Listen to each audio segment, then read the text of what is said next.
बच्चे, अभी हम कण का अधिकारी पाठ में भाषा की बात के बारे में सीखेंगे।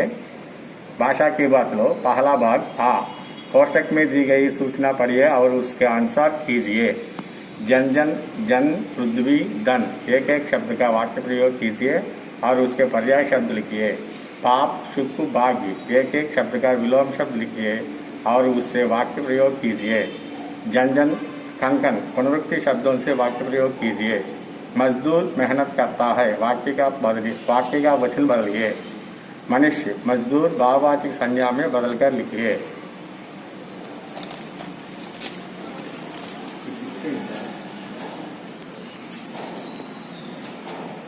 పర్యాయ శబ్దం అంటే ఒకే పదానికి రెండు మూడు అర్థాలు ఉంటాయి. అవి ఇంత ముందు కూడా మనం చదువుతున్నాం. ఈ పాఠంలో వచ్చే పర్యాయ పదాలు అంటే జన్ను, పృథ్వీ, ధన్. జన్ అంటే లోకు, జనత, ప్రజ అంటే ప్రజల్లో అని అర్థం. అన్నిటికీ ఈ నాలుగింటికి కూడా ప్రజల్లోనే అర్థం. పృథ్వీ అంటే భూమి, అవని, ధరతి. ఈ నాలుగింటికి కూడా భూమి అనే అర్థం వస్తుంది. ధన్ అంటే సంపత్తి, భాగ్యం. ఈ మూడింటికి కూడా ఒకే అర్థం వస్తుంది, ధనము అని అర్థం వస్తుంది. అలాగే విలోమ శబ్దం పాపు, పుణ్యం అంటే వ్యతిరేకం రాయడం. సుక్కు, దుక్కు వాడు ఇచ్చినటువంటి పదానికి వ్యతిరేకం రాయాలి. భాగ్యం, దుర్భాగ్యం. విరుక్తుసే వాక్య ప్రయోగం అంటే విరుక్తి అంటే ఏంటంటే ఒక పదాన్ని ఒకే పదంలో ఒకే రెండు పదాలు ఒకే రకంగా ఉంటాయి. జన్ జన్ అంటే రిపీట్ అవుతూ ఉంటాయి పదాలు. వర్షాకే సమయ జన్ జన్ का मन खूब फड़कता है. कण कण जो श्रम करता है वही कण कण का अधिकारी है. మజ్దూర్ మెహనత్ కర్తా హై. ఈ వాక్యంలో వచనం మార్చి రాయమన్నారు. మజ్దూర్ గానే వస్తుంది, మెహనత్ గానే వస్తుంది. ఈ కర్తా హై అనేది ఏకవచనం, ఇక్కడ బహువచనం రావాలి కాబట్టి ఏకారం వస్తుంది. కర్తే ఇక్కడ హైకి చుక్కుండదు, ఇక్కడ హైకి చుక్కుంటుంది. బహువచనంలో హైకి చుక్కుంటుంది, ఏకవచనంలో ఉండదు. మజ్దూర్ మెహనత్ కర్తా హై, మజ్దూర్ మెహనత్ కర్తే హై. అంటే రెండింటికి తేడా కనబడి మనకి కర్తా హై, కర్తే హై.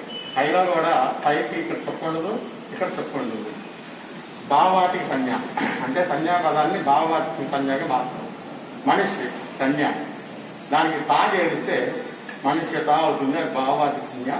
మనిషి మానవత్వము. మజ్దూర్ శ్రమ, శ్రామికుడు.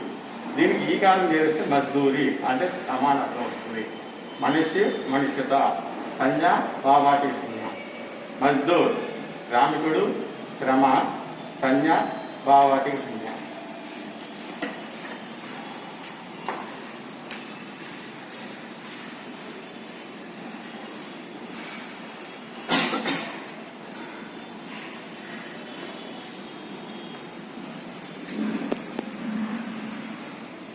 अभी कण का अधिकारी भाषा की बात में दूसरा भाग रोंडो आ सूचना पढ़िए, उसके अनुसार कीजिए.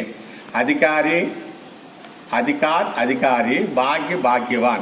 ఈ రెండు పదాలకి ఉన్న మధ్య ఉన్న తేడా అంతర్బతాయి అంటే తేడా చెప్పండి అంటున్నాడు.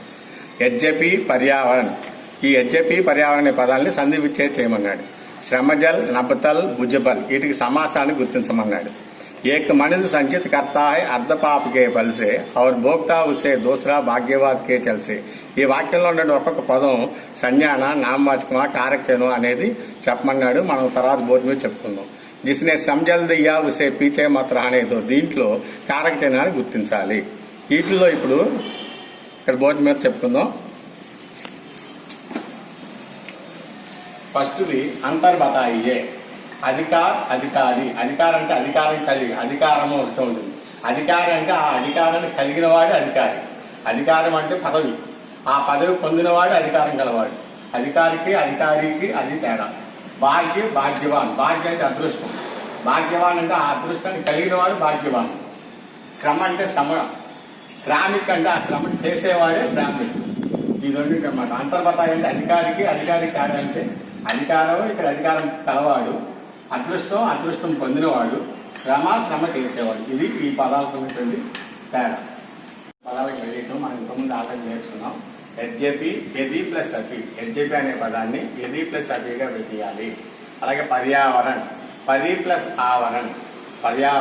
పది ప్లస్ ఆవరణ్ అనే పదాలు మనం చూసుకోవాలి. అలాగే సమాసం అంటే ఏంటంటే ఒక పదం ఇస్తాడు, దానికి ఎదుర వాక్యం రాసి దాని పేరు రాయాలి. రాసిన దాన్ని సమాసం అంటారు. శ్రమజల్, శ్రమకేజల్ ఇది మనం ఇచ్చే పదం. ఇది విగ్రహవాక్యం. ఇది సమాసం పేరు, తత్పురుష సమాసం అంటారు. ఇక్కడ కే వచ్చింది కాబట్టి తత్పురుష సమాసం అవుతుంది. కాకే ఏట్లో ఏది వచ్చినా సరే తత్పురుష సమాసం వస్తుంది. అలాగే నబ్బతల్, నబ్బవుతల్, అవురంటే మరియు రెండు పదాలు ఒకే దాంట్లో రెండు పదాలు వచ్చింది కాబట్టి అది ద్వంద్వ సమాసం అవుతుంది. శ్రమజల్, శ్రమకేజల్ కే రావడం చేత తత్పురుష సమాసం అయింది. నబ్బతల్, నబ్బవుతల్ ఒకే పదంలో రెండు కలిసి ఉండడం చేత అది ద్వంద్వ సమాసం అయింది. అలాగే భుజబల్, భుజికే బల్ దీంట్లో కూడా కే వచ్చింది కాబట్టి ఇది కూడా తత్పురుష సమాసం అవుతుంది. భుజబల్, భుజికే బల్ తత్పురుష సమాసం.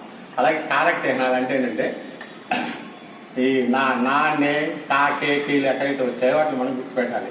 జిస్నే శ్రమజల్ దియా ఉస్సే పీచే మట్ రహ జానే దో దీంట్లో నే అనేది కారక చిహ్నం, ఉస్సే అనేది కూడా కారక చిహ్నం. అయితే ఉస్సే కారక చిహ్నం లేదు కదండి 8లో. అంటే ఉస్సే అనే పదం మనకి వహ ప్లస్ కో అనే రెండు పదాలతో కలిసి ఉంది కాబట్టి దీంట్లో కో అనే ప్రత్యయం ఉంది కాబట్టి ఇది ఉస్సే అనేది కారక చిహ్నం అవుతుంది.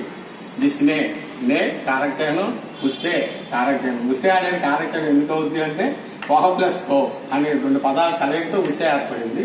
దాంట్లో కో ప్రత్యయం ఉంది కాబట్టి ఉస్సే కూడా కారక చిహ్నం అవుతుంది. కొన్ని లైన్లుగా ఇస్తాడు.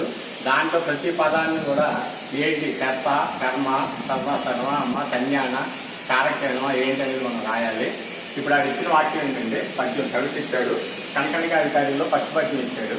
ఏక్ మనుదు సంచిత కర్తా హై అర్ధ పాపుకే బల్సే और भोगता उससे दूसरा भाग्यवाद के चल से एक मनुष्य संचित करता है अर्ध पाप के बल से और भोगता उससे दूसरा भाग्यवाद के चल से. ఈ పద్యంలో ఇచ్చినటువంటి ప్రతి పదం కూడా దేనికి సంబంధించిందో మనం పదపక్షం చూడండి. ఏక్ అనేది విశేషణ పదం, సంఖ్యావాచక పదం. మనుజు అనేది వ్యక్తివాచక సంజ్ఞ, ఏకవచనం, పుల్లింగం. సంపద, సంచిత కర్ణ క్రియ, అన్యపురుషు, ఏకవచనం. అర్థ సంజ్ఞ, పుంలింగు, ఏకవచనం. పాప్ సంజ్ఞ, పుంలింగు, ఏకవచనం. పైన ఇది 2 ఒకటే కాబట్టి డీటెయిల్ పెట్టాను. అలాగే బల్ సంజ్ఞ, పుంలింగు, ఏకవచనం. అందుకే డీటెయిల్ పెట్టాను. ఈ 3 కూడా సంజ్ఞ, పుంలింగు, ఏకవచనం. అర్థ, పాపు, బల్ ఈ 3 పదాలు కూడా సంజ్ఞ, పుంలింగు, ఏకవచనం కిందగా వస్తాయి. కే కారక చిహ్నం, సంబంధ కారక. సే కారక చిహ్నం, కరణకారక సంబంధించింది. ఔర్ సముచ్చయ బోధక. అలాగే భోగత అనేది క్రియ. క్రియ కాకుండా ఏకవచనం కిందకు వస్తుంది, పుల్లింగం కిందకు వస్తుంది, అన్యపురుషు కిందకు వస్తుంది. భోగత అనేది క్రియ, ఏకవచనము, పుల్లింగ పదము, అన్యపురుషులకు వస్తుంది. ఉస్సే అనేది సర్వనామం. తర్వాత కారక చిహ్నం. ఎందుకంటే ఇందాక చెప్పుకున్నాం వహ ప్లస్ కో, ఆ దాంట్లో కో అనేది కారక చిహ్నం కాబట్టి ఈ కే యుక్త అనేది కారక చిహ్నం ఉంది. కే అనేది దోసరా విశేషణ సంఖ్యావాచకం. భాగ్యవాద్ సంజ్ఞ, పుంలింగే, ఏకవచనం. భాగ్యవాద్ అనేది సంజ్ఞాపదం, పుల్లింగ పదం, పుల్లింగ ఏకవచన పదం. కే అనేది కారక చిహ్నం. చల్ సంజ్ఞ, పుంలింగు, ఏకవచనం. సే కారక చిహ్నం, కరణకారక. భోగత సామాన్య వర్తమాన కాలానికి సంబంధించింది. భోగత అనే పదం సామాన్య వర్తమాన క్రియ అని పైన చెప్తున్నాము. ఆ క్రియలో కూడా సామాన్య వర్తమాన కాలానికి సంబంధించింది. ఇంకోసారి చదువుకోండి. ఏక్ విశేషణ సంఖ్యావాచక్. మనుజ్ వ్యక్తివాచక సంజ్ఞ, ఏకవచనం, పుల్లింగం.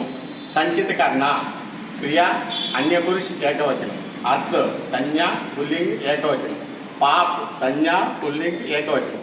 బల్ సంజ్ఞ, పుంలింగ్, ఏకవచనం. కే కారక చిహ్నం, సంబంధ కారక. సే కారక చిహ్నం, కర్ణకారక. ఔర్ సముచ్చయ బోధక. భోగత క్రియ, ఏకవచనం, పుల్లింగం, అన్యపురుషులు. ఉస్సే సర్వనామం, కారక చిహ్నం. కో అనే కే అనే ప్రత్యయంతో కూడినటువంటిది కారక చిహ్నం. దోసరా విశేషణం, సంఖ్యావాచకం. భాగ్యవాద్ సంజ్ఞ, పుల్లింగం, ఏకవచనం. కే కారక చిహ్నం. చల్ సంజ్ఞ, పుల్లింగం, ఏకవచనం. సే కారక, కర్ణకారక. భోగత సామాన్య వర్తమాన కాల పదము.